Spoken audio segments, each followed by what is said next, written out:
China ఏమైందో తెలీదు గానీ, మళ్ళీ జి జిన్‌పింగ్ వ్యతిరేక వర్గం వాస్తవంగా అంతకు ముందున్నటువంటి అధ్యక్షుడి వర్గం జిన్‌పింగ్‌కి పడదు.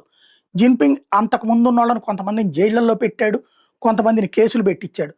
అప్పట్లో జిన్‌పింగ్‌కి సహకరించిన కొంతమందికి పదవులయి ఇచ్చాడు.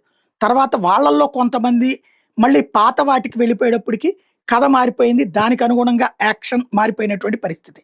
ఇప్పుడు లేటెస్ట్‌గా చూసుకుంటే జిన్‌పింగ్‌కి సంబంధించినటువంటిది చైనా వచ్చేటప్పటికి మరి జిన్‌పింగ్ కావాలని చేపిస్తున్నాడా ఏంటో తెలీదు గానీ, మొన్న ఒక మాజీ మంత్రిని ఉరివేసినటువంటి సంఘటన మర్చిపోకముందే తాజాగా బై తియాహుయి ఇతను చైనా హౌరాంగ్ ఇంటర్నేషనల్ హోల్డింగ్స్ లిమిటెడ్‌కి మాజీ మేనేజర్. ఇతని మీదన ఉరేసారు ఇతన్ని. ఎందుకంటే $156 మిలియన్ లంచాలు తీసుకున్నాడు అన్నటువంటి కారణం. ఇతను కమ్యూనిస్ట్ నాయకుడే.